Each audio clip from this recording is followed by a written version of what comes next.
Bonjour tout le monde, Madame Samouh, je suis directeur général de la société Africable. Nous fabriquons des batteries Electra et du câble pour la téléphonie. Mais notre produit principal, c'est la batterie.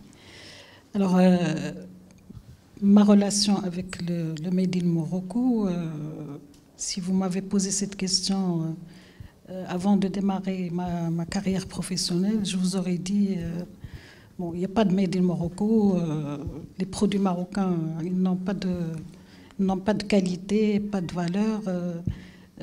On préfère le produit à l'importation, notamment même quand on était à l'étranger pour nos études, on trouvait souvent des articles où c'était écrit « fabriqué au Maroc », mais on se disait toujours « non, c'est pas la même production, c'est une production qui est destinée à l'export, c'est pas la même qui est vendue au Maroc ». Et ça je pense que c'était pas uniquement mon avis à moi, mais c'était l'avis de l'ensemble des Marocains à l'époque. Depuis que j'ai commencé ma carrière professionnelle, et j'ai fait plusieurs industries, donc en commençant par la pétrochimie, parce que j'ai démarré ma carrière à la SNEP, la Société nationale d'électrolyse et de pétrochimie. Donc j'étais directeur commercial et là j'avais le contact avec le marché marocain pour vendre nos produits et j'ai découvert que ma perception, mon ancienne perception du produit marocain était complètement fausse et qu'au Maroc, on pouvait faire des produits qui répondent à des standards internationaux et qui n'ont rien à envier aux produits qui sont fabriqués ailleurs. Le problème se posait il n'y a pas de communication, assez de communication sur ce qui se fait chez nous. Il y a cette rupture entre l'industriel ou l'entrepreneur avec le consommateur. Et cette expérience, je l'ai vécue à la SNEP, je l'ai vécue à Dimatit, où on vendait des tuyaux pour l'eau potable. Je suis en train de le vivre aussi aujourd'hui avec la batterie, même si, alhamdoulilah, nos produits, ils ont un niveau de qualité qui sont reconnus par les constructeurs d'automobiles, qui sont reconnus à l'export. Mais il y a toujours le produit qui est fabriqué localement, il doit être d'abord inférieur en termes de prix, en comparaison avec le produit à l'importation. Je ne sais pas d'où vient cette idée qui doit être on va revenir sur les attributs et le comment et qui fait. Je passerai la parole à Sidoueri. Monsieur le ministre, c'est à vous. Alors, juste la relation au Made in Morocco. Non, la relation, j'irai. Vous et ce que vous avez fait avec... Alors moi, j'ai grandi dans une famille qui m'a injecté un vaccin qui s'appelle aimer son pays, le développer et croire en lui. Donc moi, je pense qu'il y a une dimension qui est d'abord émotionnelle et ensuite il y a une dimension rationnelle. La dimension émotionnelle, c'est être fier de son pays. C'est se dire, mon pays, il n'y a pas de raison qu'il fasse moins bien que les autres.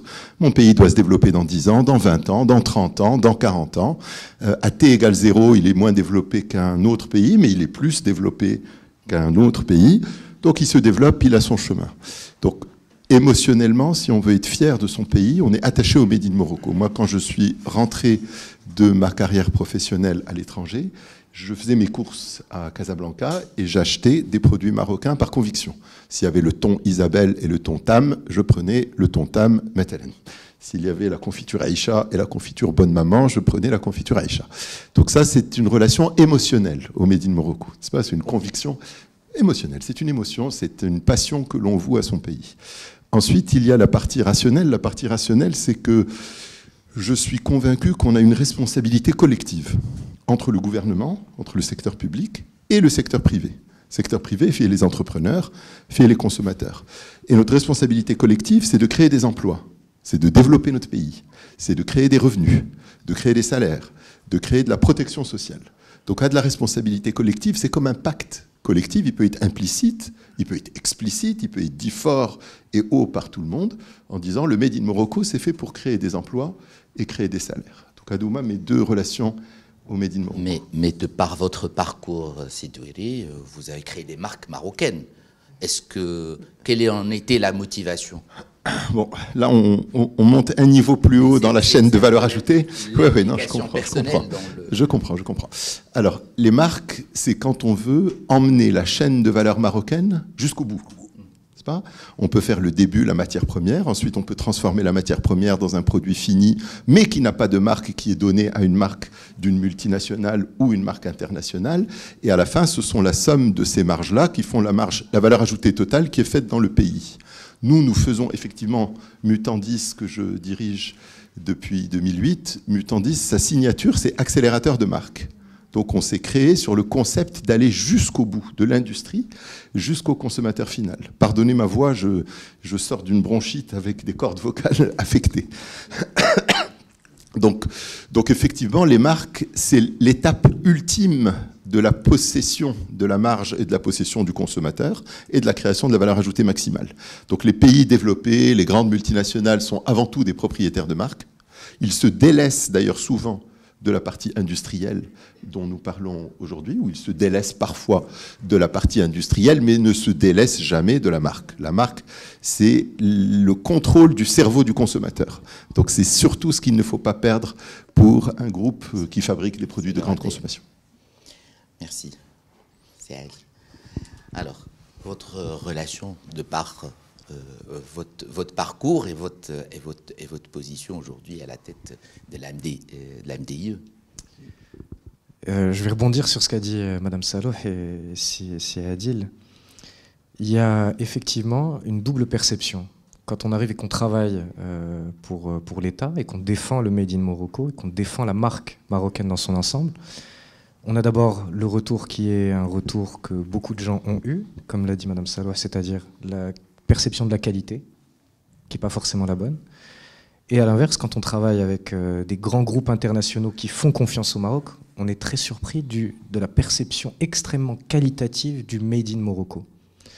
On a aujourd'hui des secteurs industriels, comme vous l'avez dit, de pointe. On a un secteur aéronautique qui est numéro 1 sur le continent africain, 140 entreprises qui sont installées, des sous-ensembles de moteurs aéronautiques. Le moteur, le cerveau de l'avion, il est fabriqué en partie au Maroc et assemblé en partie au Maroc. Et là, dans l'aéronautique, il y a une notion de qualité qui est peut-être la plus haute avec le spatial, la défense, parce que c'est évidemment, il n'y a pas d'espace pour le défaut. Et d'ailleurs, ils ont des politiques de zéro défaut. Mais il faut savoir qu'aujourd'hui, dans les fournisseurs qui sont installés au Maroc, dans des entreprises qui sont entièrement avec des ressources humaines marocaines, on a des pièces qui sortent zéro défaut. On a ce qu'on appelle des certifications gold, ça veut dire vraiment zéro défaut pendant une très très très longue durée. Et il y a certaines de ces pièces qui sont estampillées, c'était ça qui m'avait amusé et j'avais trouvé ça extraordinaire, estampillées Made in Morocco, des parties de trains d'atterrissage qui sont envoyées en Californie, qui sont Made in Morocco. Et donc il y avait de la fierté de ces gens à travailler du Maroc pour le Maroc et à exporter une pièce qui doit vraiment avoir aucun défaut, de la plus haute qualité possible. Et à l'inverse, une perception, très souvent quand on présentait ces entreprises, on disait mais c'est pas possible, on peut pas faire des morceaux d'avion, on peut pas faire des pièces d'avion, ou alors je monte pas dans l'avion.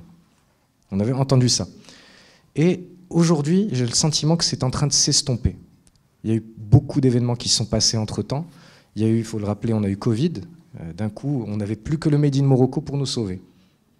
On avait des problèmes de kits de prélèvement, on avait des problèmes de kits PCR, même le kit qui a été développé par le laboratoire marocain Masser, c'est un kit 100% marocain.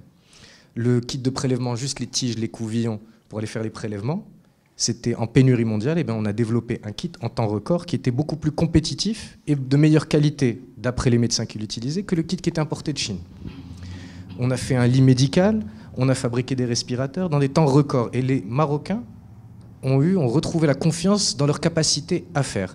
Alors qu'en réalité, sur la notion de qualité et sur la perception des autres, de ce que nous sommes et de ce que nous fabriquons, elle était déjà à ce niveau-là. Donc c'est en train de changer.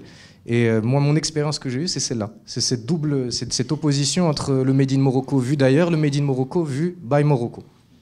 Donc on devrait revoir, on reviendra aux perceptions tout à l'heure. Merci. Sinéji, quelle est votre expérience? Et puis par la suite, on va laisser le débat un peu plus ouvert, je dirais. C'est toujours difficile de passer après ces trois très belles interventions.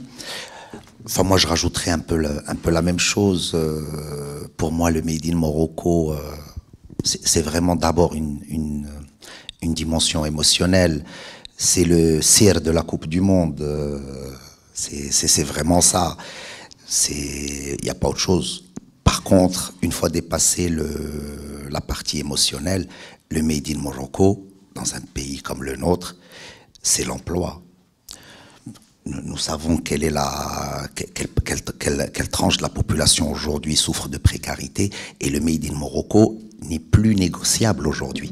Ce n'est plus une négociation, ce n'est plus une discussion, c'est une obligation.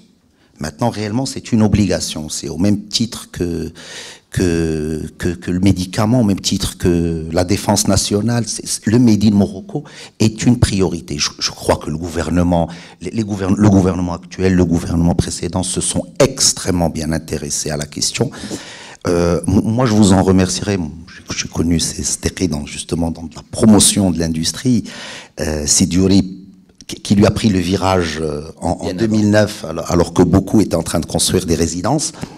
Et il a pris le tournant de l'industrie. C'est une obligation nécessaire d'être souverain. Je vais vous donner des petites anecdotes. Et dans votre expérience professionnelle. Oui, et je vais y venir tout de suite. L'exemple simple, rappelez-vous la fragilité occidentale, l'Europe et les États-Unis au moment du début du Covid. Quand on les a vus perdre pied, il n'y avait pas de masque. Le masque, c'est pas quand même la haute technologie, de la haute technologie. Le Maroc a trouvé, c'est anecdotique, hein, c'est pas, mais le Maroc a pu exporter des masques aux pays les plus développés au monde parce qu'ils savaient plus s'y prendre. Et justement, cette dualité, justement, Occident versus... Hein, c'est de l'agilité aussi. Bien sûr, c'est de l'agilité, mais le Maroc a démontré plusieurs fois de l'agilité. Le Marocain, le citoyen marocain a toujours fait preuve d'agilité.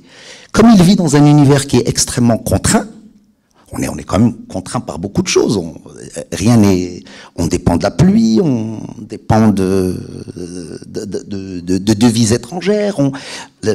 Voilà, on a quand même beaucoup de contraintes. Et le Marocain, de par son histoire, faut revenir, hein, même sur un siècle, le Marocain a toujours été d'une très grande agilité.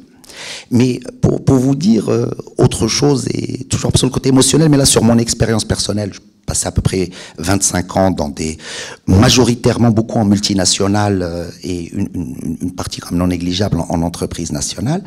Et en tant que dirigeant dans des multinationales, quand je me retrouvais dans les grandes réunions à Paris ou à Londres, on constatait une chose, c'est que tout était fait ou au Maghreb, ou en Asie, ou en Amérique du Sud. Et puis finalement, au niveau du siège, il n'y avait plus qu'un tableau Excel, et comme a si bien dit M. Doury, et une marque. C'est tout. La Chine a su en tirer parti.